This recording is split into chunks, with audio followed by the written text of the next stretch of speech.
Bom, pessoal, botei para gravar agora. Boa tarde mais uma vez para quem vai acompanhar a gente depois.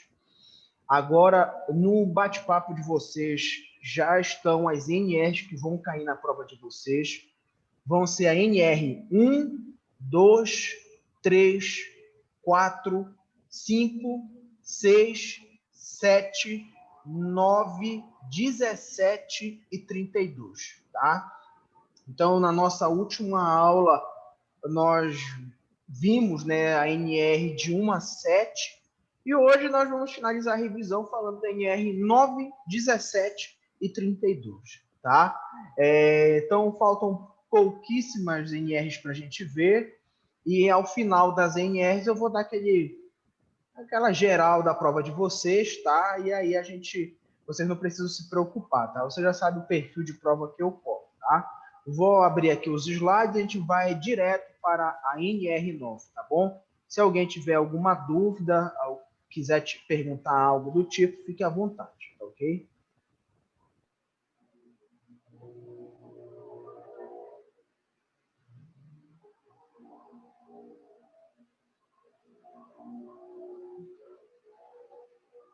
Vamos direto para a NR9, só um minuto.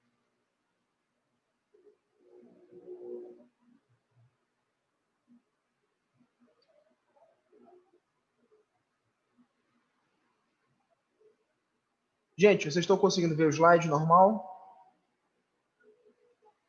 Sim. Perfeito. Sim, professor, sim. Então, olha só, gente.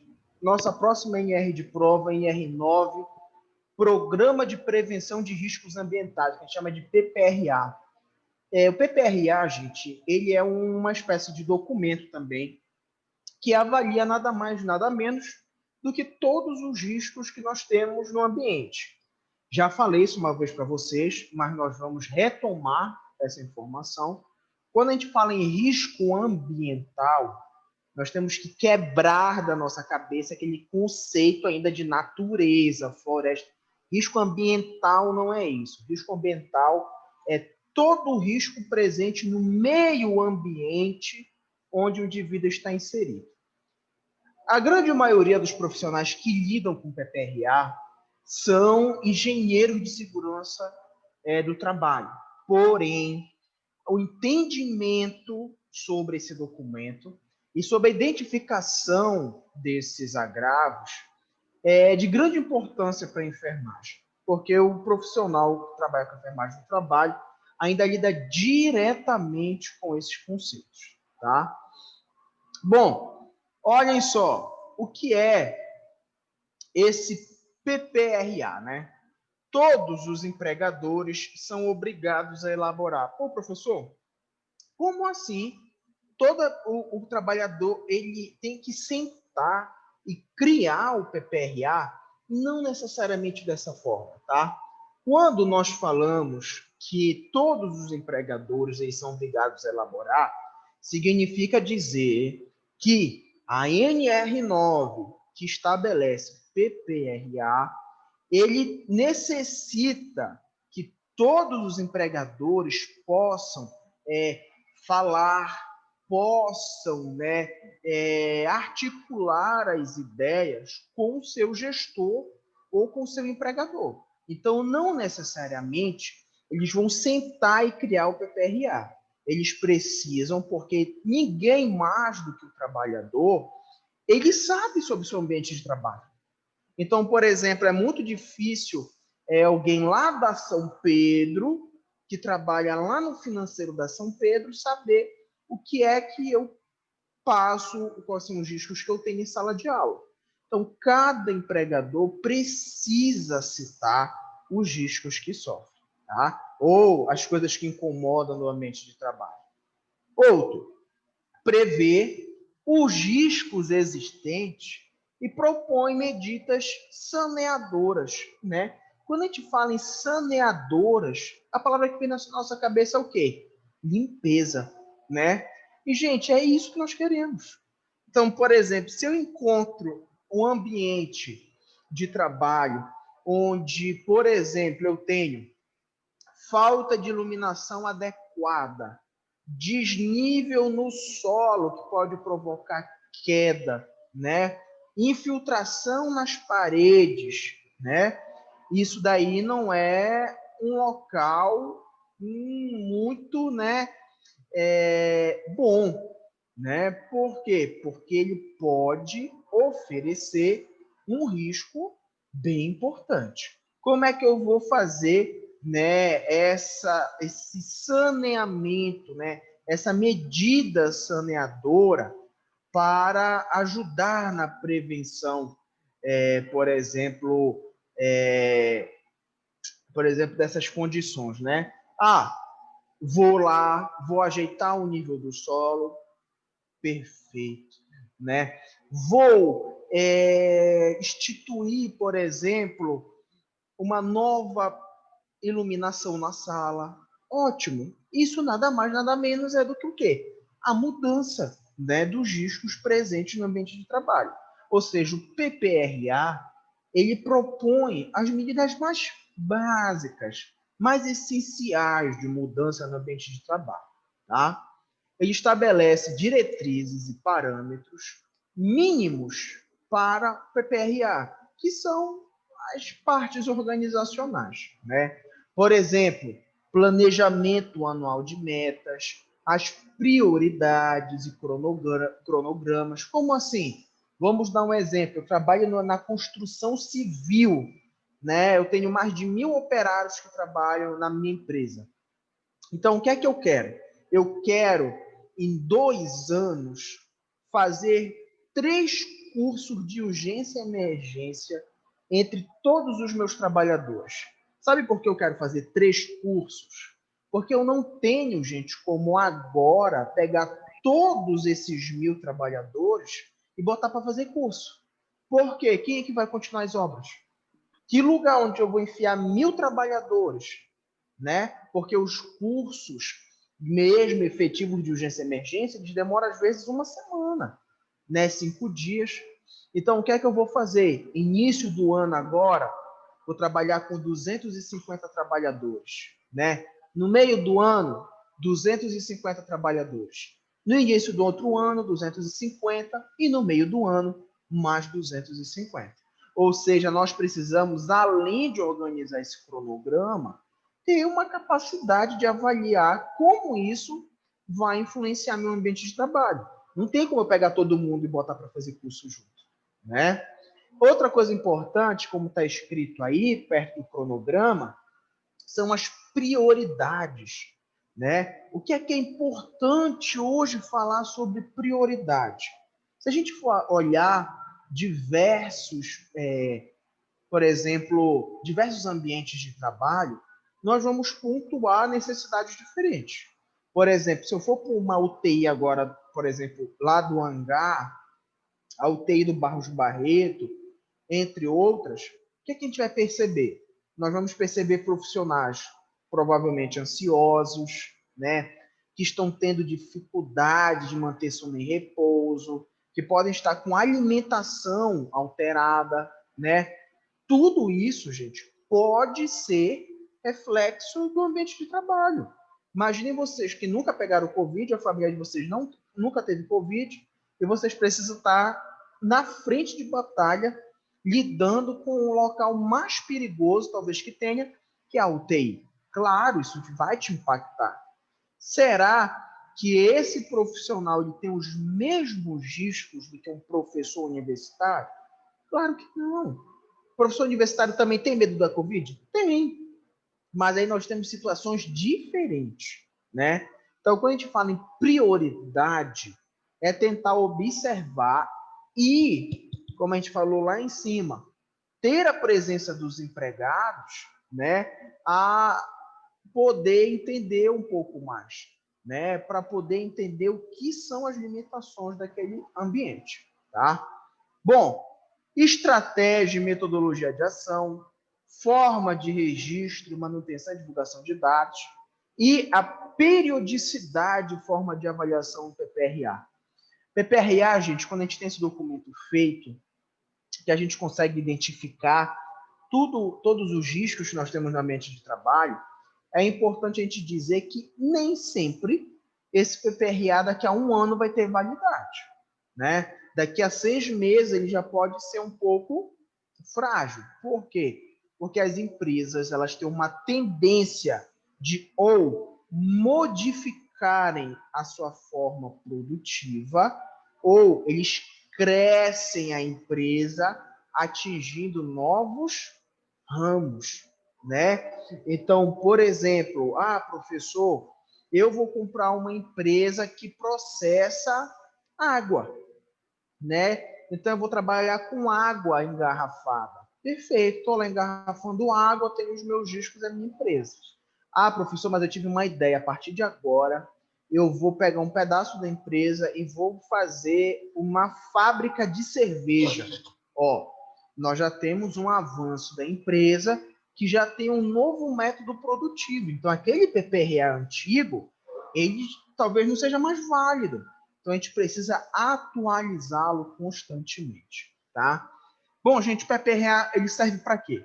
Para medidas de controle de acidentes de trabalho, níveis de ação, né? Então, por exemplo, é só um exemplo, existem vários exemplos, mas, por exemplo, existem algumas empresas que eles formam um grupo que trabalha com urgência e emergência. Então, por exemplo, se agora a gente está numa empresa e alguém cai de uma altura significativa, a empresa tem um grupo de funcionários que já estão treinados para lidar com essas situações.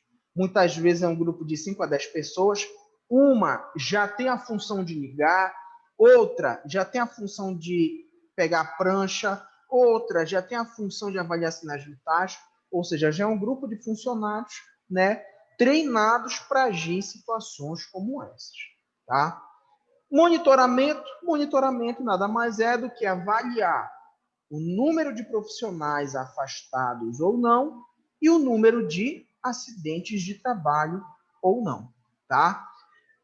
Faz registro de dados, informações, ou seja, a gente pode até dizer que o PPRA ele é um programa mais completo, mais geral de avaliação, né, dentro dessa nossa perspectiva de, por exemplo, risco ocupacional, saúde do trabalhador, entre outros, tá bom? Alguém tem alguma pergunta até agora sobre o PPRA, sim ou não? Professor, só uma, por gentileza. Diga, querido. Aquele mapa de risco está inserido nesse PPRA, é? Isso que tinha uma foto ali. Na verdade, colocava os dois lado a lado. Como é que funciona? O que acontece é o seguinte, por exemplo, um mapa de risco, ele ajuda o quê? O trabalhador a identificar os riscos presentes dentro do ambiente de trabalho, certo? Então, ele faz parte de um programa de prevenção.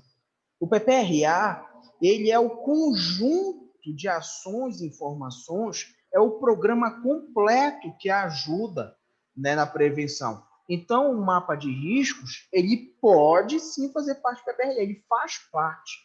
Porque o que é que acontece? Nem toda empresa ela tem um documento formal chamado PPRA, mas muitas empresas têm mapa de risco.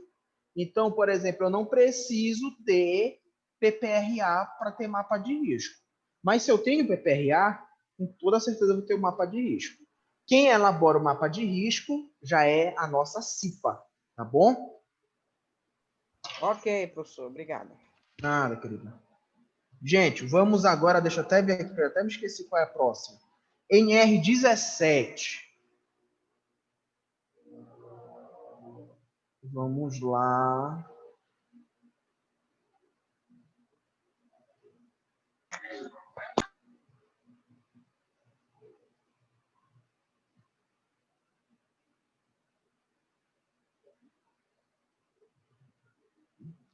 Bom, NR17, ergonomia. Pô, gente, se a gente fosse parar para falar sobre isso, a gente ia ficar a tarde inteira falando sobre ergonomia, principalmente com a enfermagem, né? Então, gente, o que acontece é o seguinte: ergonomia já é um assunto que a gente já fala desde a primeira avaliação. Vocês têm que entender que quando a gente fala de ergonomia, nós habitualmente olhamos para a postura do trabalhador, não é mesmo? Isso é um hábito. Muitas pessoas falam em ergonomia, elas querem olhar como o trabalhador senta, como ele vai pegar algo no chão, como ele levanta, como ele carrega determinado peso. Mas ergonomia não é só isso, né? Por muito tempo tentou-se, olha só que coisa interessante, tentou-se adaptar o homem ao trabalho, né? Isso nem sempre dava certo, porque o homem tem limitações. Então, o que é melhor para a gente fazer? O melhor para a gente fazer é adaptar o trabalho ao homem, né? Então, como assim, professor? Por exemplo, o homem, quando eu digo é o indivíduo, né? Ele é pequeno, vamos instituir características no ambiente de trabalho que respeitem a altura dele, né? Ah, o trabalhador, ele tem uma deficiência física. Então, vamos botar uma cadeira que atenda à altura, à ergonomia desse trabalhador. Vocês já imaginaram para uma pessoa que sofre, por exemplo, de nanismo, né? Que tem uma estatura muito baixa, nós temos mesas com altura diferente, cadeiras com altura diferente? Isso é totalmente inviável, né? Além de expor esse trabalhador a riscos de acidente, você está expondo, né, esse indivíduo na sua própria imagem, né? Aí, poxa, o cara está lá tentando escalar a cadeira para poder sentar? Não, isso não é válido. A ergonomia, ou a falta dela, né, é um dos problemas mais presentes na enfermagem, né? Por quê? Porque o enfermeiro, o técnico de enfermagem, eles constantemente, ou seja, diariamente no seu ambiente de trabalho, realiza atividades que, infelizmente, sobrecarregam ele. Então, vamos primeiro falar da sobrecarga física.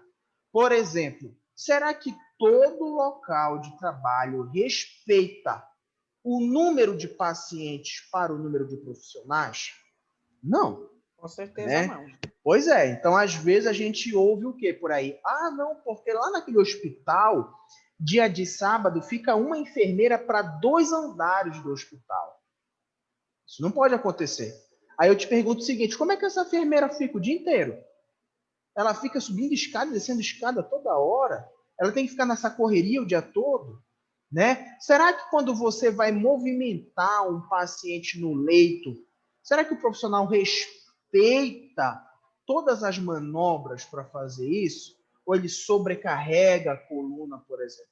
São vários exemplos, né? A enfermagem sofre muito ainda com isso, porque é a profissão da saúde que mais tem contato com o paciente, tá bom? Perfeito. A gente falou agora de sobrecarga física, mas ergonomia, como eu falei para vocês, não é apenas isso. A ergonomia, ela também se preocupa, né, com as relações subjetivas do indivíduo, como o estresse ocupacional, como a síndrome de Burnout, que é conhecida como síndrome do esgotamento profissional. Ou seja, ela procura entender como anda a tolerância desse trabalhador. Então, gente, vocês vão perceber que vocês daqui a pouco estão formados, vocês vão ter colegas de profissão que estão formados há 5 anos que não aguentam mais ver gente, que não aguentam mais trabalhar em áreas que envolvem saúde. 5 anos de formatos, tá? Olhem só, a ergonomia é o conjunto de ciências que procura a adaptação confortável e produtiva entre o ser humano e o seu trabalho. Basicamente, procurando adaptar as condições de trabalho às características do ser humano, né? Então, nós precisamos entender o seguinte: quando a gente fala de PPRA, ou quando a gente fala ainda de segurança do trabalhador, a identificação de algumas características que envolvem a ergonomia não são tão fáceis, né? Então, por exemplo, a gente não tem como chegar agora aqui no ambiente de trabalho e pegar, por exemplo, na testa de um trabalhador e falar assim, olha, você está com febre porque você está com estresse ocupacional. Não tem como fazer isso, mesmo sabendo que a característica psicossomática pode causar febre, dores. Vocês já perceberam isso? Às vezes vocês passam por um dia tão estressante que vocês chegam em casa como se vocês estivessem doentes. Garganta está inflamada, está com peso, dor de cabeça, parece que está com febre, do nada. E aí, como é que eu vou comprovar que isso tem a ver com o trabalho? Então, lidar com ergonomia não é fácil, gente. Tanto que, olha que coisa curiosa, existem hoje profissionais que fazem especialização em saúde do trabalhador e lá estudam ergonomia. Mas existem especializações só de ergonomia. Ou seja, o cara passa 1 ano e meio falando só de ergonomia. Então, daí vocês veem como ela tem um leque de características que podem influenciar diretamente na saúde do trabalhador, tá bom? Bom, algumas características psicofisiológicas do ser humano, né? Ele prefere escolher livremente sua postura, dependendo das exigências de tarefa do Estado. Então, por exemplo, gente, tem gente que senta por cima da perna, tem gente que põe a cadeira para trás, que dorme sobre os braços, tudo isso no ambiente de trabalho. Então, a gente tem que entender que essa livre escolha, por mais que aparentemente pareça ser mais saudável, porque é mais confortável, nem sempre nos direciona a estar em um estado de saúde bom, tá? Prefere utilizar alternadamente toda a musculatura corporal e não apenas determinados segmentos corporais. Então, olha só, gente, que interessante. Vou dar um exemplo para vocês aqui. Quem faz atividade física, não sei se alguém aqui já fez aquele famoso CrossFit, né? Que está na moda. O CrossFit tem uma modalidade chamada de LPO.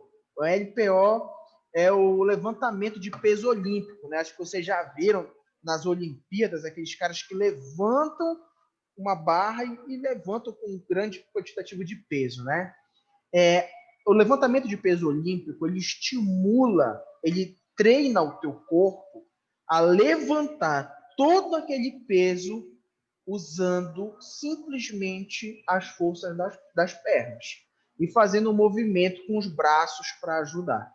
Tem gente que, se for tirar aquele peso do chão, sem brincadeira nenhuma, gente, vai vomitar, porque quando você faz muita força, a musculatura do abdômen contrai os órgãos internos. Pode fraturar a coluna, dar um jeito na musculatura e somente com uma posição correta consegue fazer aquilo usando as pernas, né? Então, esse é um grande mal nosso, porque muitas vezes quando a gente vai realizar alguma atividade física, até mesmo de pequeno impacto, nós acabamos utilizando toda a musculatura, toda a estrutura do corpo.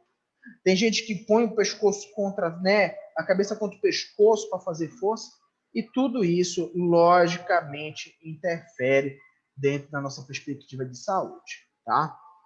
Tolera mal tarefas fragmentadas com tempo escasso para execução. Pior ainda, quando esse tempo é imposto por máquinas, gerência ou pelos colegas. O que é isso, gente? Nada mais, nada menos do que a imposição de rapidez nas suas atividades, né? Então, por exemplo, quando você está na sua casa, que alguém liga para você e fala, olha, eu preciso contigo com urgência aqui, vem logo, porque está acontecendo tal coisa, traz, não esquece de trazer uma garrafa de água, o teu celular e uma toalha. Aí o cara sai correndo. O que acontece na maioria das coisas?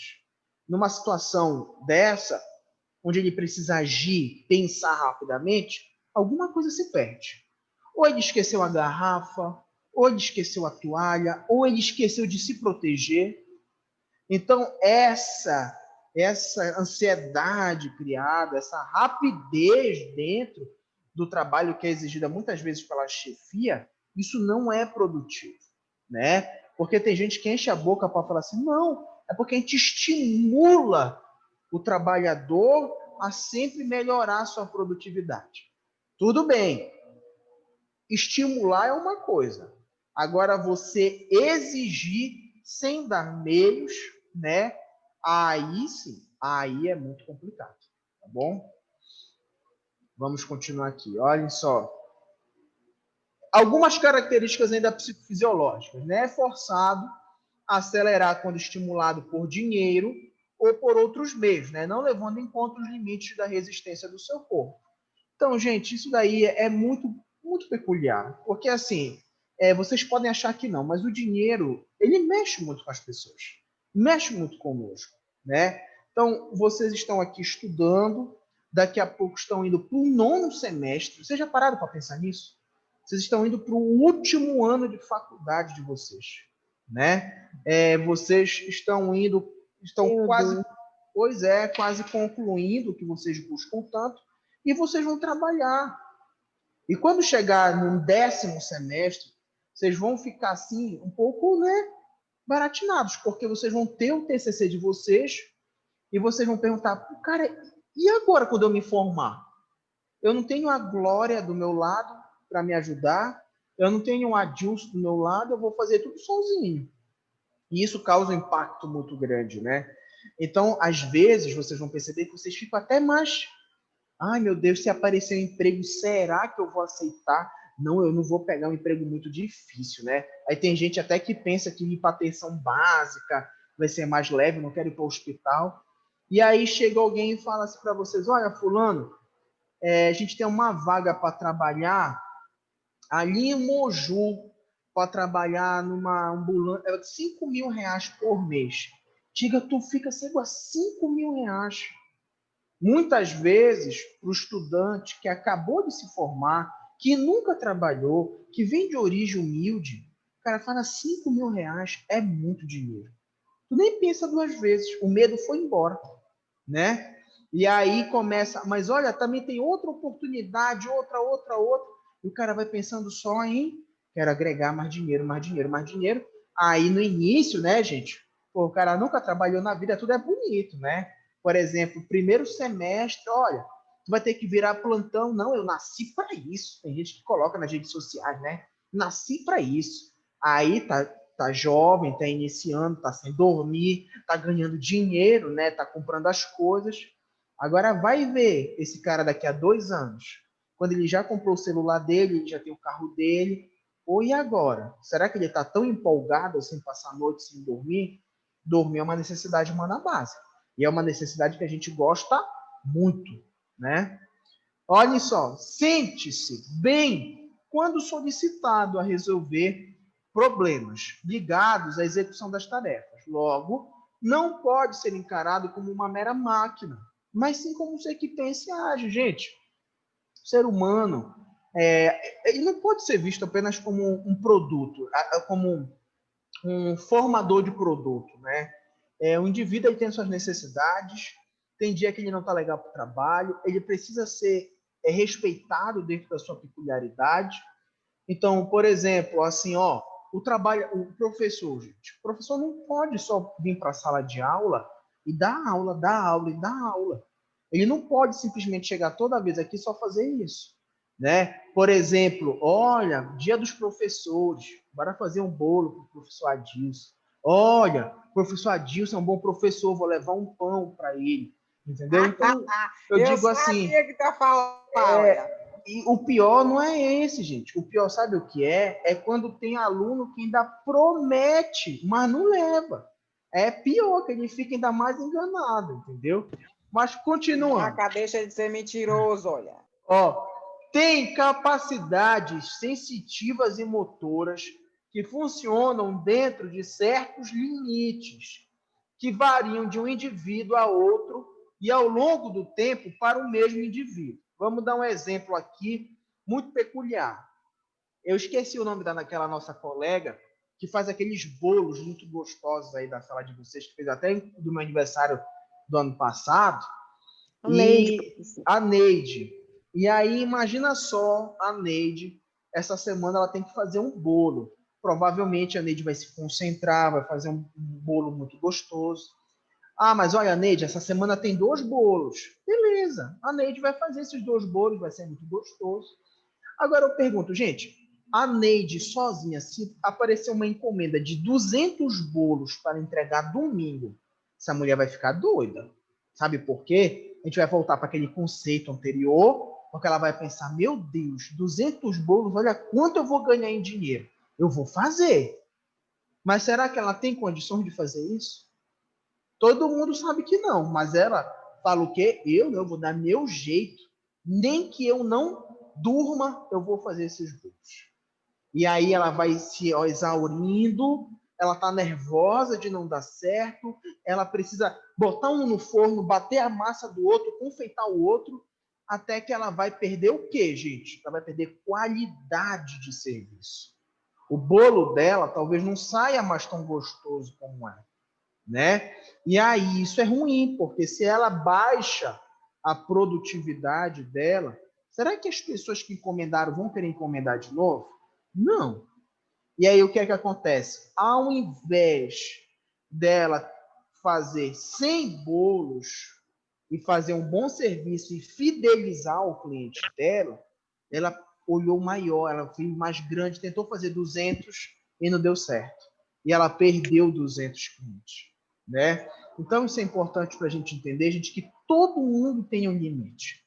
Todos nós temos um limite. Não adianta a gente forçar isso, porque isso é pior para a gente e para o ambiente de trabalho. Tá bom? Bom, suas características sociomotoras modificam-se com o processo de envelhecimento, mas perdas eventuais, são amplamente compensadas por melhores estratégias. Ai, tô com soluço, desculpa. Estratégias de percepção e resolução de problemas desde que possa acumular troca de experiência. Um texto complicado, né? A gente fica até lendo para tentar entender novamente, mas eu vou explicar para vocês o que ele está dizendo. Capacidade sensorimotora modificada. Vou dar um exemplo para vocês. Às vezes você está com tanta informação na cabeça no ambiente de trabalho, que você está com uma caneta na mão, vamos imaginar que isso é uma caneta, e tu tá olhando para os teus amigos do trabalho, perguntando, ei, cadê minha caneta que estava aqui em cima da mesa? Tu tá com a caneta na mão, e tu não te dá conta disso, né? Então, o que é que significa dizer isso? A tua percepção do meio, ela já está modificada, né? Você já tiver essa impressão, tu tá olhando para tua mesa procurando o teu celular. Teu celular está em cima da mesa, mas tu não consegue visualizar. Isso é uma espécie de bloqueio que as pessoas criam sobre forte estresse. E isso acontece com muita frequência, tá, gente? Bom, organiza-se coletivamente para gerenciar a carga de trabalho, né? A cooperação tem um papel importante, muito mais do que a competitividade. A extrema divisão do trabalho e imposição de uma carga de trabalho individual pode levar ao adoecimento. Então, gente, infelizmente, vocês vão perceber, quando vocês estiverem nas unidades de saúde, hospitais, seja onde for, o mercado de trabalho ele é muito competitivo, né? Então, é gente querendo puxar o tapete do outro, tá? Olha, mas eu conheci o fulano, ele fez isso. Isso vai acontecer, gente, tá? Então, o que nós temos que prezar são por ambientes de trabalho onde um possa somar com o trabalho do outro. Mas é uma situação que, infelizmente, ainda não ocorre da maneira que a gente gostaria, tá bom? Alguém tem alguma pergunta sobre ergonomia, sim ou não? Parecido de burnout, né? No caso esse conceito de bolo aí, ela poderia também estar com síndrome de Burnout? Sim, podia, com certeza. E outra coisa, gente, síndrome de Burnout, eu vou dar uma informação para vocês que é importante. Antigamente, acreditava-se que a síndrome de Burnout, ela era presente em profissionais que passavam, em média, de 3 a 5 anos de exposição ao estresse ocupacional. Hoje, tem gente que está tendo síndrome de Burnout um tempo de 6 meses a 1 ano e meio de exposição. É muito rápido, né? Porque cada vez mais o estresse está se fazendo presente dentro dos ambientes de trabalho, infelizmente. Tá bom? Vamos lá para a NR32 agora.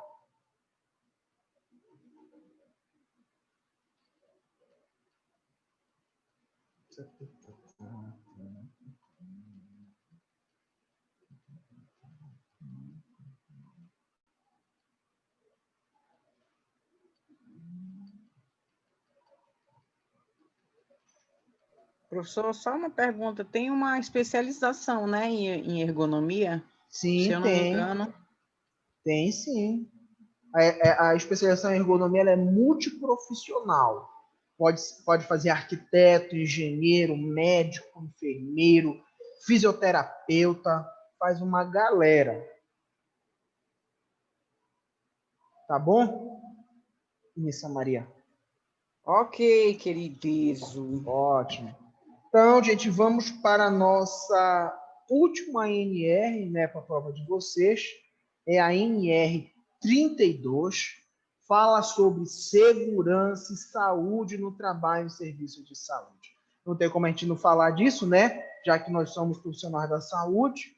E, gente, olhem só, o que é que preza a nossa NR 32? Ela tem por finalidade estabelecer as diretrizes básicas para a implementação de medidas de proteção à segurança e à saúde dos trabalhadores do serviço de saúde, bem como daqueles que exercem atividades de promoção e assistência à saúde em geral.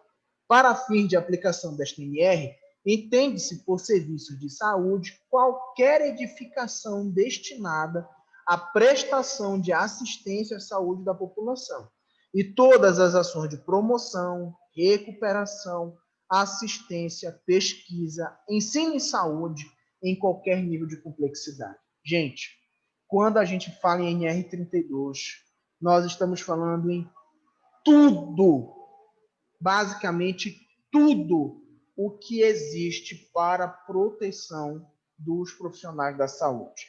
Como assim tudo? NR, a CLT, legislação sanitária, legislação ambiental, tudo o que pode assegurar o profissional da saúde encontra-se dentro da NR32, tá? Então, por exemplo, a NR32 prevê que, por exemplo, os profissionais da saúde necessitam passar por exames específicos a cada 5 anos. É um exemplo, tá bom? Só estou dando um exemplo. Então, quem determina isso é a NR32, tá? Todo profissional que trabalha em área psiquiátrica de hospitais gerais precisam passar por avaliação psicológica anual. Outro exemplo, tá bom? Ou seja, todas as características, tudo que pode envolver a segurança mental, social ou biológica do trabalhador, tá? A norma regulamentadora 32 aponta as responsabilidades do empregador com os direitos do trabalhador com relação à segurança e saúde. Perfeito. Apresenta também as medidas de proteção que o estabelecimento de saúde e seus trabalhadores devem adotar para exercerem suas atividades de maneira segura. Vou dar um exemplo para vocês. O que é que o trabalhador ele pode fazer, exercer para ter as suas atividades de maneira segura? Vou dar um exemplo para vocês. O uso dos adornos, gente. Mulheres, não usem brinco, pulseiras, homens e mulheres alianças, entre outros, cordões, coisas do tipo, relógio. Então, pronto, nós estamos falando aí de uma atividade que evita, né, um ambiente doente, por exemplo. Outra, comer em ambiente de trabalho. Gente, como é que tu vai pegar um lanche, colocar lá no posto de enfermagem na tua bancada, um local que está cheio de gente doente, tossindo, espirrando, bactéria, e vai comer aquele alimento? É o que mais acontece. Não é recomendado, mas o que mais tem é gente que faz isso dentro do ambiente hospitalar. Estabelece as diretrizes básicas para a implementação de medidas de proteção à segurança e à saúde dos trabalhadores em serviços de saúde. E, importantíssimo, olhem só, abrange todos os trabalhadores de saúde, inclusive os que estão em ensino e pesquisa. Então, gente, olha que coisa importante para a prova de vocês. NR32 não foca apenas no enfermeiro, foca em todos os trabalhadores da área da saúde, seja de nível técnico ou superior, e não apenas aqueles que estão no ambiente hospitalar, mas também aqueles que estão dentro do ensino e pesquisa e ou outras áreas de similaridade. Professor, eu trabalho na área da saúde, mas eu sou representante de medicamentos. NR32 se aplica a mim? Sim, né? Você é da saúde, mas você está trabalhando em outras áreas que não é assistencial, tá bom? Para vocês terem ideia, a própria ensino e pesquisa, ou seja, eu sou abordado pela NR32, tá bom? Gente do meu coração, alguma pergunta até aí? Alguém tem alguma dúvida? Todo mundo vai tirar 10 na prova, sim ou não? Sim. Sim. Bom, gente, essas... Égua, por que a Arielle está aparecendo aqui na plataforma? Já que ela está aqui na sala. Aluna em dose dupla. Caramba, gente, olha só que coisa estranha, ela está aqui, ó. Deve ser alguém que está usando o login dela, um bandido, que quer pegar nossos dados. Mas olha, gente, isso daí é o nosso conteúdo de prova, tá? Logo avisar vocês, quem for fazer segunda chamada e verificação final, conteúdo de primeira e segunda avaliação, tá bom? Então, logo para deixar claro, quem perdeu prova vai fazer segunda chamada envolvendo tudo, tá bom? E quem ficar, que eu acredito que ninguém vai ficar para verificação final, é também todo o conteúdo programático, tá bom? Bom, Eu só diga. na prova NR, essa parte da NR, que mais? Só isso. Prova é só as NRs. Só essas que eu mandei para vocês. A NR 1, 2, 3, 4, 5, 6 e 7, a 9, 17 e 32. Ok, professor. Boa tarde. Boa Já tarde. coloquei no grupo. Perfeito. Aí, olhem só, gente, outra coisa importante. Vocês já fizeram prova comigo, vocês sabem que eu não sou de fazer pegadinha. Prova de vocês vem direta, tá? São perguntas mesmo assim, que não tem enrolação, não tem texto. É o que determina tal, o que a NR tal prevê, o que ela faz, o que ela acontece, tá? As alternativas também são alternativas bem diretas. Na dúvida, não seja levado pela pegadilha. Não faço isso, tá? Prova de vocês vale 7 pontos. Até agora todo mundo já tem os 3 pontos de atividade, né? Então, fez os 7 pontos, já tem os 3, vai ficar com 10 provavelmente, tá? Se alguém tiver alguma dúvida daqui até a nossa prova, pode entrar em contato comigo, tá? Inclusive, gente, eu quero até pedir para vocês um minuto, que eu quero confirmar, só um minuto aqui. Deixa eu só achar. Eu quero encontrar aqui o cronograma. Tá aqui, segunda avaliação. A ENF8TA, vocês vão fazer prova de saúde do trabalhador dia 30/11, certo? Estou certo? Sim, professor. Próxima Então, segunda. então é segunda-feira já, né? Então, gente, boa prova, tá bom? Fiquem calmos, vocês sabem que é tranquilidade na cabeça, tá bom? E se precisarem de qualquer coisa essa semana, podem me mandar um WhatsApp que eu vou ter o prazer de responder a vocês, tá bom? Tá bom, querido. Tá bom, professor. Obrigado. Então tá, gente, um beijo. E outra coisa, os slides já estão na plataforma, tá bom? Professor, Diga, querida. aquela atividade, a segunda, o senhor deu o gabarito? Porque o senhor não falou se estava certo ou errado alguma, que eram questões de múltiplas Eu acho que eu não dei o gabarito, mas eu vou ver, eu acho que eu tenho esse gabarito, qualquer coisa eu já punha até anexado nessa aula de hoje, tá bom? Por gentileza, professor, obrigada. Tá bom. Tchau, gente, um beijo. Tchau, tchau. Tchau, professor. Tchau, professor.